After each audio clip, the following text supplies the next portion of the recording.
Extremist movie debate. Extremist movie debate. Extremist movie debate. Extremist movie debate. It's the Extremist movie debate.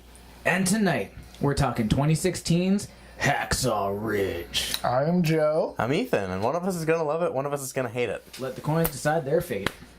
I love it. I hate it. And hey guys, don't hacksaw off our ridges. There's spoilers ahead. Perfect. And this movie currently holds an 86% on RottenTomatoes.com. And Joe, since you hate this movie, this first question is for you. This comes from Richard Brody of The New Yorker. And he says, Gibson has made a movie that is nearly pathological in its love of violence, but he nonetheless counterbalances its amoral pleasures with an understanding of the psychological devastation that war wreaks. So, do you feel that Mel Gibson successfully blended the two tones of the film? You have 1 minute. I don't think he did, because I think a movie that blends the tones better but doesn't actually even do it is American Sniper, because you actually see him trying to deal with re-entering society. You don't see Andrew Garfield trying to re-enter society in this movie. The only like mental repercussions of war that we see are from Hugo Weaving, and he has 2 scenes in the movie, so he's barely even in the movie, so we didn't get a full encompassing look of that side of the movie. All we see is this short little 20-minute boot camp thing, and then you get over an hour of just brutal warplay where people are just getting torn apart by bullets and war, and you don't see any of the mental repercussions of any of that. Okay, thank you. Ethan, you have 30 seconds to respond. Look, they're completely different movies. That's a really terrible comparison between this and American Sniper. American Sniper, he's like a crack killer. He's the best of the best, and he has to come back and not be a killer. This movie, he's just going to help people in war, and then at home, he's just trying to help people. All get married. That's about it. If you're talking about this movie combining tone, yeah, it does a great job, because you have this person who is following Christ, is following his will to not hold a gun, and is trying to stay true to his faith at home, and then goes to help out his friends and continues that on. Thank you. Joe, you have 15 seconds to respond. But that's the thing. He's a guy who wants to help everybody, but you never see the mental toll that war takes on his character, because when we see the war scenes, we just see him crawling around and dragging people away after they've been blown to pieces. Okay, thank you, Joe. Ethan, you have a final 15 to respond. First, it's insensitive to assume that just because you go to war, you have some mental toll that it takes on you. Yeah, war sucks, but it's not the same for every person, and for him, it actually invigorates him, and it makes him want to go and help people in crazy inhuman amounts. Thank you. And Ethan, this next question is for you. It happened. This comes from Brad Keefe of ColumbusAlive.com. He says it's a unique, real-life tale of heroism from a seemingly unlikely source, a pacifist on the battlefield. On the other hand, it depicts violence on a level that blurs the line between realism and fetishism. But would we expect anything less from the director of a Jesus snuff film?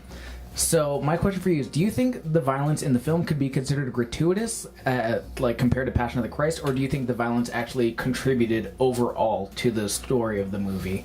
You have 1 minute. It contributes overall to the story. For one, also don't badmouth the Passion of the Christ, all right? Have faith in your Lord and Savior. But also, in this movie, it's important to compare the extreme violence of war to this guy's pacifism in the face of all of that, to remain steadfast in his beliefs and his desire to help those around him without picking up a rifle, without hurting another person.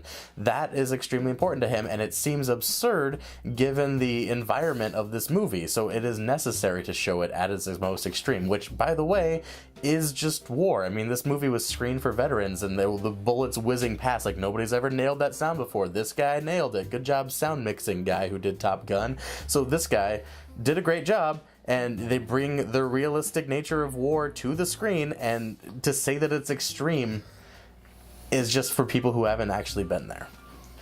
Okay. Joe, you have 30 seconds to respond. No, I don't think it's necessarily gratuitous or over the top, but it's not all that artistic, so I think it's just too generic. I think it's something we've seen time and time again. Like, we see worse violence and worse gore in the opening scene of Saving Private Ryan, but Steven Spielberg does it in an artistic way that actually is appealing to people who are not just soldiers who have been to war. Okay, thank you. Ethan, you have 15 seconds to respond. I don't think it's necessarily like this movie needs to make war accessible for a larger audience. He has a story to tell about this one character, and he tells that story. If that character didn't save everybody, then we'd be looking at a different movie. And this, after he saves those people, he gets down off that ridge and he baptizes himself in a fountain of blood water. Joe, you have 15 seconds, and then we'll move on.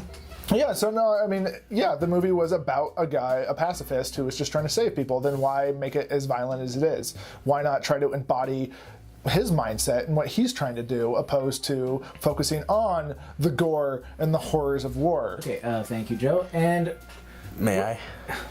Yeah. I'll give you 10 seconds. Thanks. I believe that's because they're trying to show the struggle that he has in this movie. If they don't have that contrast and there isn't as much of a struggle for the main character, Can we just get right is into the 4 minutes? Yeah, we're gonna move on because I don't know. Are there if any that more was going questions?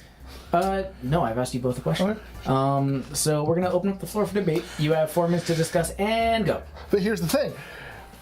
You just described how he doesn't have any conflict because at home he wants to help people and at war he wants to help people. I did not say he doesn't have any conflict. I said that is his largest conflict. No, all that of his conflict is circumstantial because he knows exactly what he wants to do, and the only pushback he gets is circumstantial when he goes into the military and they're like, "Oh, you have to hold this gun or you can't go to war. Oh, you have to do this or you can't go to war. Oh, you have to do this other thing or you can't go help people." Isn't it interesting watching him do all of those things to get to that point where he can go to war without a rifle? To have to cover, to face court-martial. It's interesting to watch his dad testify for him.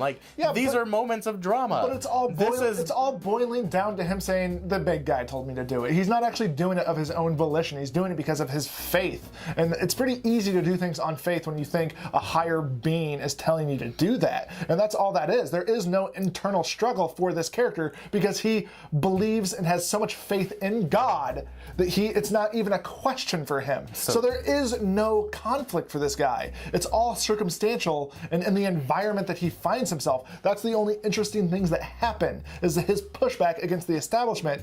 But the only reason he's pushing back is because he thinks God is telling him to. I'm so fucking sick of you two liberal atheists bad-mouthing our Lord. This man believes in God, and this man gets delivered by God into war to save all of these lives. And after which, he leads a prayer circle before they go back onto the ridge. And you know what happens? No, he doesn't. They take it. Yes, they do. They wait for him to finish praying, and then he leads them in prayer. Not a prayer circle. And then they go up that ridge, and they take it. Because the Lord willed it so, all right? And that is what happened in real life. So you can make fun of taking licenses with this and artistic merit, but this movie is depicting things that actually happened in real life. Yeah, he was religious. Yes, he waited until they could pray together, and then they went up and they took the ridge, okay? So he followed his God. I don't disagree. I don't disagree that all of that stuff happened. All of that stuff may have happened. Who knows? We're watching a representation. Isn't that a story worth telling, Isn't it a story worth telling, God conquering the evils of man? That's the thing. That's what I want.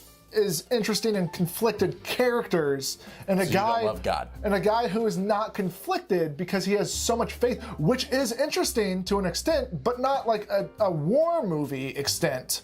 So no, not really. And why even bother making a war movie when you have Full Metal Jacket, you have Apocalypse Now, you have Saving Private Ryan, you have The Thin Red Line, you have all of these masterful war movies. I mean, at this point, what's the point of even trying? Like, why would you even do it? 3 things. G-O-D. That's all you need. I'm gonna have to stop you guys there. How do you actually feel about the movie? This movie fucking sucks. Fucking sucks. I think I liked it a little bit more than Ethan. It's bad, man. This guy has no conflict at all. Like, it's almost insulting because this person is real. Like, this person might have been a wonderful, amazing human being, and this movie just jerks itself off so hard for Christ that it just depletes any sort of humanity that this character has. There is no issue whatsoever with him at any point in this movie. He is just a superb gentleman. Kind of creepy when he comes on to his girlfriend, but otherwise, just a delight. And everybody is just shitting on him, and then he just has to have faith in his higher power and get baptized in the bloody waters of Hacksaw Ridge, and all of a sudden everything is go Christ. Like that, it feels offensive. It feels like this movie should have been a character study about this real person who did an amazing thing, and instead it just becomes propaganda for God. And propaganda for God has a place. It doesn't work in this movie when it's supposed to be about the good deeds of a person. Yeah, I mean, I didn't think I didn't think it hit as hard on God as Ethan does. Ugh. Slow motion shower. No, I didn't think about that when I watched it, but after you said the baptism, yeah. But it's not all that interesting because he's not really conflicted. He's doing what he thinks is right because of his convictions, and that's fine. But it's just like the pushback is just people being like, "Fuck you for caring." It's like, fuck you for wanting to help people. And Vince Vaughn sucks in this movie. The entire boot camp scene is just a neutered version of the first half of Full Metal Jacket. It's the same angle, too, when he's coming in and harassing him. Like, they wanted to be like, oh, boot camp's tough. But at the same time, they're like, we don't want to offend anyone. And they beat him, too, but you don't know if it's with pillowcases filled with soap bars? Because Yeah. that might be too direct. So I you don't know what they hit him with. I feel like Hacksaw Ridge is just a neutered version of Full Metal Jacket. And Mel Gibson was just like, I love Full Metal Jacket. I just want to make that movie, but we'll just make it World War II so nobody can say anything. But I've been in hot water before and I don't like that. This is my comeback, so we got to make it safe. Like, that's how it felt to me. Hugo Weaving was great in it. Hugo Weaving is really great in this movie, but he only has 3 scenes. Yeah. He has 3 scenes. Small part. But he should have gotten nominated over that little shitty kid from Manchester. No, Agreed. I saw the trailer for this movie, and I was like, when it was like, from the award-winning director of Brief, I was like, okay, so it's going to be a Mel Gibson movie. And then it started playing the trailer. I was like, oh, this could be good. And then it went to the shot of someone throwing a grenade and Andrew Garfield like jumping up and bicycle kicking it like at Love the it. horseman. Yeah, but I love it. Yeah. I loved that. I meant to rewatch it, but I also just didn't want to rewatch this movie.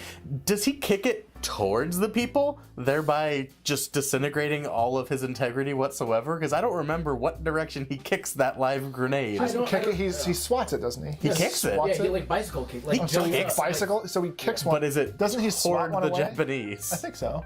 Okay. But I just as soon as I, So isn't that a problem? No, but that's. I never touched a rifle, but I kicked a grenade into a that group was, of people. That was the moment that made me go, "Fuck this! I'm not watching that." But movie. that's the other annoying thing is like, you get where he drops like 75 American soldiers down, but you still get that line where it's just like, oh, he also dropped some Japanese soldiers down too. It's just like I feel like that goes without saying that he's like a good enough guy to do that, but you just had to like add that in to be like, look how good this guy is. Didn't make it. We killed and then, like the subtext there was like, we murdered him. Don't worry, we took care of him.